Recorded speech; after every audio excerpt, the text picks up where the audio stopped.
안녕하십니까, 우짜입니다. 이번 이야기는 이번에는 다르다 입니다. 그럼 보시죠.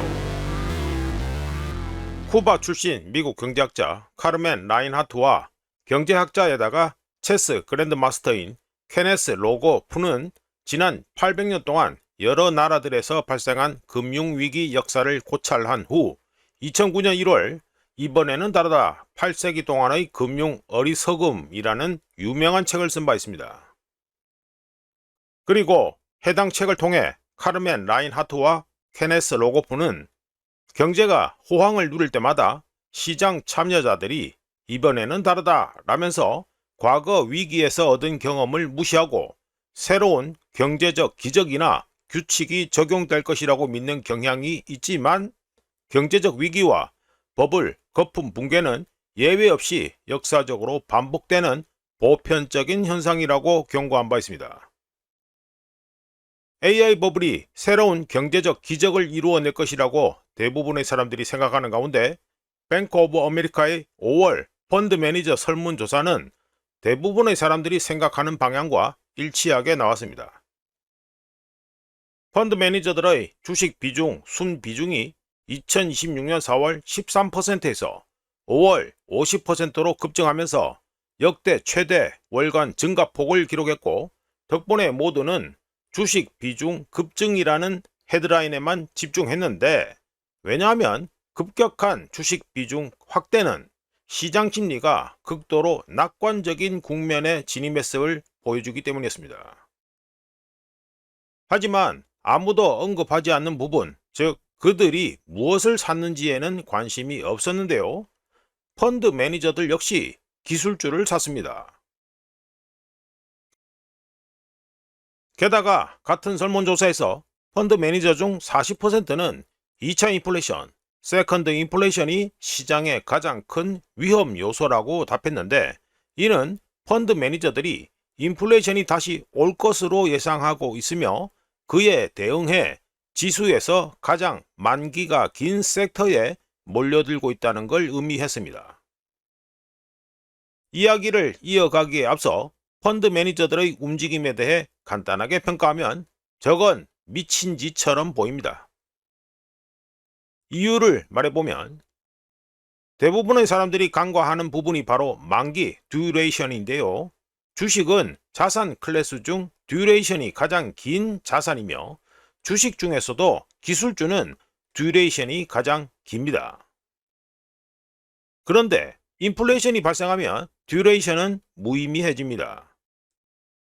그리고 주식이 실물 자산이거나 장기적으로 수익이 인플레이션을 따라간다는 사실은 중요하지 않습니다.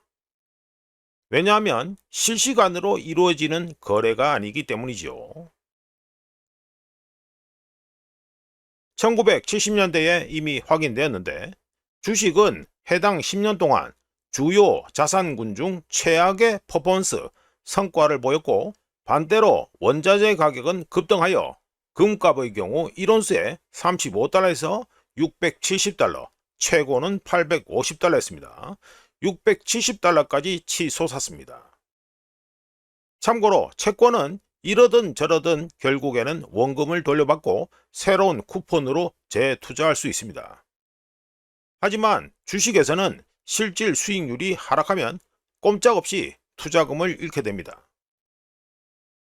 자기자본 이익률은 인플레이션에 따라 크게 변동하지 않고 쿠폰은 재협상되지 않는데 1974년 주가가 최저점을 찍은 후에도 1980년대 초까지 주가 수익 비율은 계속해서 하락했습니다. 기업 이익은 인플레이션과 함께 상승했지만 주가 수익 비율은 이를 따라가지 못했고, 덕분에 투자자들은 나머지 10년 동안 주식 만기 듀레이션을 낮추는데 시간을 보냈습니다. 2026년 오늘날 시장 상황은 1970년대 그 어느 때보다 이러한 위험에 더 크게 노출되어 있으며 그 이유는 바로 기술주 때문입니다. S&P 500의 배당 수익률은 2026년 5월에 1.03%로 사상 최저치를 기록 중인데, 미국 주식의 내재 듀레이션은 2000년 닷컴 버블 당시 정점 피크 근처에 있습니다. 평균치는 그냥 패스하고 듀레이션이 어디에 집중되어 있는지 살펴봐야 됩니다. 기술주는 S&P 500에서 약 3분의 1을 차지하며 듀레이션이 가장 긴 섹터인데, 이는 미래 수십 년 동안 낮은 할인율로 평가되는 현금 흐름입니다. 할인율이 조금만 올라도 현금 흐름은 가장 먼 미래까지 이어지는 부분에서 수학적 값이 가장 빠르게 압축되는데, 바로 그것이 기술주입니다. 그런데 우짜가 미친 짓이라고 평가한 것처럼 기술주 투자자들은 그저 순수하게 주식 비중을 50% 이상으로 늘리기 위해 돈을 쏟아 부었습니다. 취약점은 인플레이션 사이클에 있는 주식이 아닙니다. 취약점은 지수의 3분의 1이 설문조사에서 그들을 두렵게 한다고 말하는 위험, 인플레이션에 가장 많이 노출된 시장의 부분이라는 것이지요.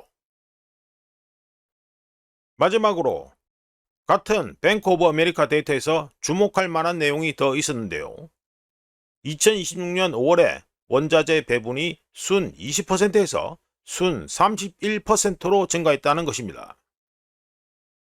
이는 실적이 저조한 자산에서 유망한 자산으로 투자 비중을 옮겨가는 전략, 즉 자산 순환이 서서히 시작되고 있다는 걸 뜻하며, 해당 설문조사에 참여한 누군가는 과거에 실적이 입증된 자산군을 조용히 매수하고 있다는 걸 의미했습니다. 투자자들이 보내는 메시지는 이렇습니다. 인플레이션이 시장의 가장 큰 위험 요소인데, 우리는 그와 동시에 인플레이션에 가장 취약한 자산군과 섹터에 과도하게 투자하고 있으며, 지수의 내재 듀레이션은 사상 최고치를 기록하고 있다는 것입니다. 그런데 1970년대에 이런 투자 전략은 실패로 돌아간 적이 있습니다. 이번에는 다르다라고 가정할 이유가 있을까요? 지금까지 이번에는 다르다 이야기였습니다. 구독, 좋아요, 그리고 회원가입 감사합니다. 다른 이야기로 또 찾아뵙겠습니다.